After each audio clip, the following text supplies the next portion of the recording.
मोदी कपटी हैं, मोदी अहंकारी हैं, मोदी घमंडी हैं। जाहिर सी बात है, सोनिया गांधी के ये शब्द आज की तारीख में इस बात का परिचायक हो चले हैं कि सोनिया के सब्र का बांध भी टूट गया है। सोनिया गांधी अब तक बड़ी शालीनता के साथ राजनीतिक भाषा का प्रयोग करती नजर आती थी, लेकिन आज उन्होंने इन शब्दों का प्रयोग किया है तो इसके मायने बहुत बड़े हैं। 48 घंटे बाद राहुल गांधी भी संसद में प्रधानमंत्री नरेंद्र मोदी और उनके गैंग के छक्के छुड़ाते हुए नजर आएंगे। और मोदी साहब जो एक स्क्रिप्ट तैयार करके बैठे थे कि कैसे घड़ियाली आंसू बहाए जाएंगे, उस स्क्रिप्ट पर पानी फेरने की तैयारी में समूचा विपक्ष एकजुट होकर लग गया है। आखिरकार वो कौन सी साजिश थी और सोनिया गांधी को इन शब्दों का प्रयोग क्यों करना पड़ा, सारी बातें आज विस्तार से करेंगे। नमस्कार, मैं स्वप्निल और आप मुद्दा देख रहे हैं। दोस्तों, आगे बढ़े उससे पहले वही छोटी सी अपील।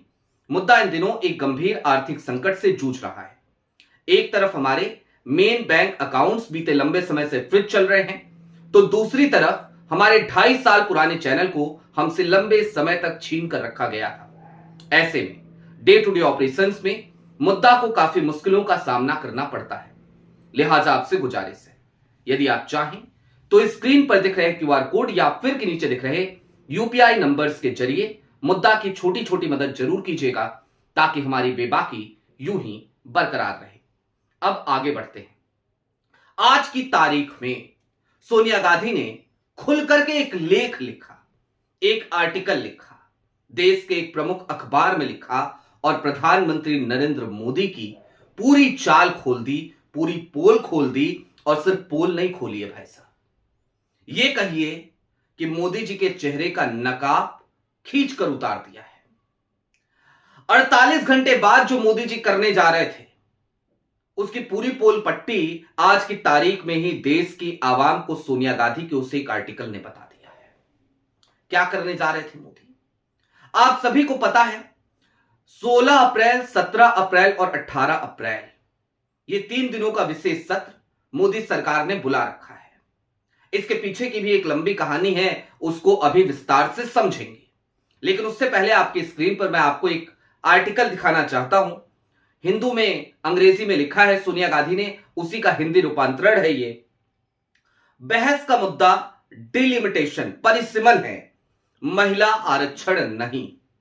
और सोनिया गांधी शुरुआती पंक्तियों में ही जो बातें कह रही हैं वो बहुत मायने रखता है।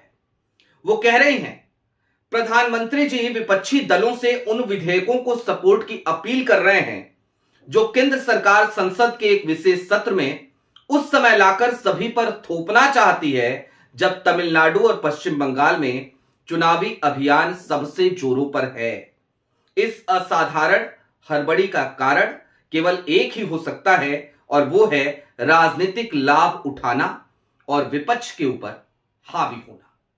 सोनिया गांधी यहीं पे नहीं रुकती हैं। सोनिया गांधी इसके आगे सीधे तौर पर यह बताती हैं इसी आर्टिकल में, विपक्ष के नेताओं ने भाजपा की केंद्र सरकार को एक बार नहीं बल्कि 3 बार पत्र लिखकर अनुरोध किया है कि केंद्र सरकार के नए प्रस्तावों पर चर्चा करने के लिए सर्वदलीय बैठक 29 अप्रैल को पश्चिम बंगाल में चुनावों का आखिरी चरण समाप्त होने के बाद बुलाई जाए।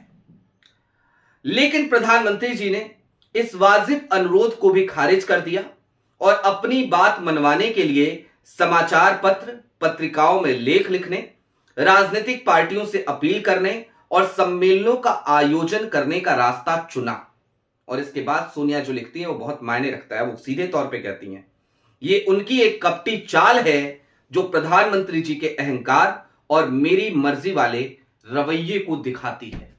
मेरी मर्जी वाला रवैया यानी कि अहंकार, घमंड और कपटी चाल। सोनिया गांधी अगर इन शब्दों का प्रयोग कर रही हैं तो इसके मायने समझते हैं आप।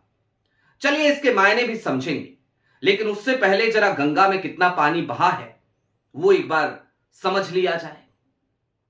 सबसे पहले किरण रिजिजू एक चिट्ठी लिखते हैं मुख्य विपक्षी दल यानी कि कांग्रेस के राष्ट्रीय अध्यक्ष मल्लिकार्जुन खड़गे को। और किरण रिजिजू उस चिट्ठी में एक अनुरोध करते हैं मल्लिकार्जुन खड़गे से। वो कहते हैं कि नारी शक्ति वंदन अधिनियम जो बिल है, उस बिल में कुछ संशोधन करना है, लिहाजा हम ये चाहते हैं कि कांग्रेस के साथ एक बार बैठें, मुख्य विपक्षी दल के साथ एक बार बैठें। मल्लिकार्जुन खड़गे 15 मिनट के भीतर किरण रिजिजू की चिट्ठी का जवाब दे देते हैं और वो सीधे तौर पे कहते हैं कि सिर्फ कांग्रेस से बात करके क्या होगा, तमाम दलों को बुलाइए, सर्वदलीय बैठक बुलाइए, और अभी फिलहाल चुनाव चल रहा है तो अभी मत बुलाइए, वक्त लीजिए, जरा थोड़ा सब्र रखिए, चुनाव बीत जाए, 29 अप्रैल को बुला लीजिए, सारी पार्टियों के लोग आ जाएंगे, आ करके बैठ लेंगे, हम आपस में बातचीत कर लेंगे और उसके बाद जो भी आपका प्रस्ताव होगा उसको सुनेंगे, समझेंगे और अपनी राय दे देंगे। क्यों कहा मल्लिकार्जुन खड़गे ने ऐसा? क्योंकि मल्लिकार्जुन खड़गे को पता है कि डिवाइड एंड रूल वाली नीति जो अंग्रेजों की थी ना, फूट डालो राज करो, वो आज की तारीख में मोदी एंड गैंग को उसमें महारत हासिल है। लिहाजा मल्लिकार्जुन खड़गे ने सीधे तौर पर 15 मिनट के भीतर जवाब दे दिया कि ऐसे नहीं चलेगा, सर्वदलीय बैठक बुलाइए। उसके बाद अन्य विपक्षी दलों ने भी इसी मनसा के साथ चिट्ठी लिखी कि 29 अप्रैल को भैया बुला लीजिए सर्वदलीय बैठक, ऐसे काम नहीं चलेगा। और टाइमिंग देखिए आप, 16, 17, 18 अप्रैल, और किस लिए? नारी शक्ति वंदन अधिनियम में संशोधन करने के लिए। और इस संशोधन से होगा क्या? 2029 में मोदी जी कह रहे हैं कि हमको महिलाओं को आरक्षण देना है तमाम विधानसभाओं में और 2029 की लोकसभा में, तो लिहाजा हम ये संशोधन करना चाह रहे हैं। भाई तो फिर इतनी हड़बड़ी क्यों है? अब जानते हैं हड़बड़ी क्यों है, वो समझिए। पश्चिम बंगाल और तमिलनाडु में चुनाव चल रहे हैं और ऐसे में मोदी जी घड़ियाली आंसू बहाना चाहते हैं, वहां पर जाकर के चीखना चिल्लाना चाहते हैं, क्योंकि वहां पे बिहार की तरह महिलाओं को 10-10 हजार रुपए तो दे नहीं सकते, उनकी सरकार नहीं है। तो वहां पर जाके चीखेंगे चिल्लाएंगे कि देखो हमने तो महिला आरक्षण लागू करने की कोशिश करी, हम तो महिलाओं के लिए तमाम लोगों के सामने गिड़गिड़ा रहे थे, रो रहे थे, ये विपक्ष वालों को देखो, ये आधी आबादी के दुश्मन हैं। ये घड़ियाली आंसू मोदी जी बहाना चाह रहे हैं, इस बात को डिकोड करना कोई मुश्किल काम नहीं है। इसीलिए इतनी हड़बड़ी है, इसीलिए इतनी जल्दीबाजी है। वरना 2029 में लागू करना है तो ये 5 राज्यों के चुनाव बीत जाने दीजिए, फिर कर लीजिएगा संशोधन, साहब कौन सी दिक्कत है। दूसरी बात, मैं आपको एक बात और बता दूं जिसका जिक्र आज सोनिया गांधी ने भी अपने लेख में किया। 2023 में जब नारी शक्ति वंदन अधिनियम बिल आया तो उसको सर्वसम्मति से पास कर दिया गया, विपक्ष रजामंद था, और होता भी क्यों ना, क्योंकि सबसे पहले देवगौड़ा साहब की सरकार में इसका ड्राफ्ट तैयार हुआ था। उसके बाद मनमोहन सिंह की सरकार में इस बिल को लाने की भी पुरजोर कोशिश की गई। उस समय भारतीय जनता पार्टी ने इसका विरोध किया था। जब इस बार 2023 में मोदी सरकार ये बिल लेकर के आई तो इसका स्वागत किया कांग्रेस ने, तो खास तौर पे आगे बढ़कर के स्वागत किया। लेकिन मल्लिकार्जुन खड़गे ने उस वक्त पे 2023 में राज्यसभा में एक बात कही थी। उन्होंने कहा था कि महिला आरक्षण आप कह रहे हैं कि जनगणना होगी, परिसीमन होगी, उसके बाद देंगे, तो ऐसा मत कीजिए, 2024 से ही दे दीजिए ना 1/3 आरक्षण महिलाओं को। भाई 543 सीटें हैं ना लोकसभा में, दे दीजिए। उसके लिए मोदी सरकार तैयार नहीं हुई। बकायदा एक क्लॉज लाया गया था इस बिल में कि परिसीमन होगा, जनगणना होगी, उसके आधार पर परिसीमन होगा और उसके बाद इस बिल को लागू किया जाएगा। अभी जनगणना हो गई क्या? नहीं। शुरुआती आंकड़े भी 2027 में जाकर के पता चलेंगे, तो फिर काहे की जल्दीबाजी है भैया? तो अब मोदी जी कह रहे हैं कि 2011 की जो जनगणना थी उसके आधार पर ही परिसीमन कर देंगे और महिला आरक्षण 2029 में हम लागू कर देंगे। गजब। अच्छा, ये जो डिलिमिटेशन है इससे विपक्ष चिंतित क्यों है, जरा इसको समझिए। भाई जहां जहां हिंदी भाषी क्षेत्र है, जहां पे भारतीय जनता पार्टी बहुत मजबूत है, वहां पर सीटों की संख्या जाहिर सी बात है बढ़ेगी। और जब परिसीमन के बाद सीटों की संख्या जो होगी वो होगी 816 सीटें लोकसभा में। बहुमत का आंकड़ा जो आज की तारीख में 272 प्लस का है वो 409 का चला जाएगा। लिहाजा आज की तारीख में विपक्ष को इस बात की चिंता है, वो चिंतित है और उसका होना स्वाभाविक है, क्योंकि जो परिश्रमण होना चाहिए ना, जिसको लेकर के आज राहुल गांधी ने भी खुल करके मोर्चा खोल रखा है, 48 घंटे बाद और ज्यादा खोलते नजर आएंगे, वो अंक गणित के आधार पर नहीं होना चाहिए, बल्कि राजनीतिक सापेक्षता उसमें नजर आनी चाहिए। उसमें हर स्टेट की भागीदारी नजर आनी चाहिए। यह कोई फॉर्मूला नहीं है कि आपने कहा कि जिसकी जितनी सीटें हैं जिस स्टेट की, उसी के अनुपात में उसकी सीटें बढ़ा देंगे। तो ऐसे में तो भैया यूपी की आप 140 सीटें कर दोगे, 120 सीटें कर दोगे, 40 सीटें बढ़ा दोगे, आप 50% वहां बढ़ा दोगे। हर जगह पे आप इसी तरीके से 50-50% सीटें ऐड करते जाओगे। तो इससे क्या, राजनीतिक बराबरी, राजनीतिक भागीदारी हर स्टेट को मिल जाएगी। ये तो अंकगणित का फॉर्मूला लगा दिया आपने। अब दोस्तों चलते चलते एक बात को समझिए कि सोनिया गांधी के सब्र का बांध यूं ही नहीं टूटा है।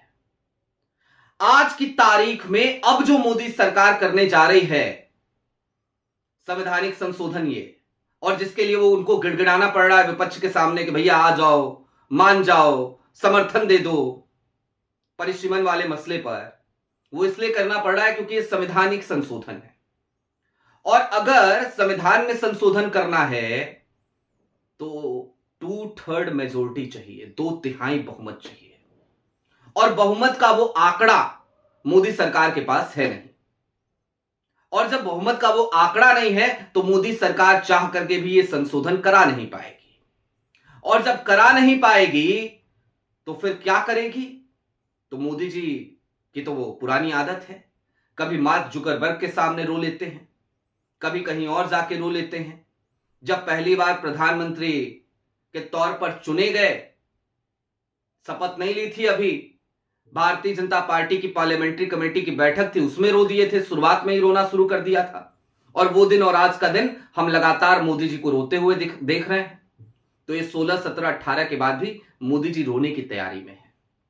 लेकिन विपक्ष इस मंसूबे पर मोदी जी को कामयाब नहीं होने देगा, क्योंकि विपक्ष के तेवर ये बता रहे हैं कि विपक्ष एक बार फिर कुछ ना कुछ ऐसा हंगामा जरूर करेगा कि चर्चा उन्हीं हंगामों की होगी, जिक्र उन्हीं हंगामों का होगा, और जिक्र शायद एक बार फिर इस बात का ना होने लगे कि मोदी जी संसद में आए क्यों नहीं। जैसे पिछली बार राहुल गांधी के डर से प्रधानमंत्री नरेंद्र मोदी बजट सत्र के पहले सेशन में भागते भागते नजर आ रहे थे, मकर द्वार तक आ गए और वहां से फिर बैरंग वापस लौट गए, क्योंकि पता था कि अंदर जाएंगे तो बड़ी फजियत होगी। राहुल के हाथ में किताब है, कहीं किताब कैमरे पे ना थमा दी जाए। आपकी क्या राय है वो हमें कमेंट बॉक्स में जरूर बताइएगा। अभी के लिए दीजिए इजाजत। चलते चलते फिर वही अपील, चैनल पे नए हो तो सब्सक्राइब करते हुए जाइएगा, सक्षम हो तो मुद्दा की छोटी छोटी मदद जरूर कीजिएगा। बहुत शुक्रिया।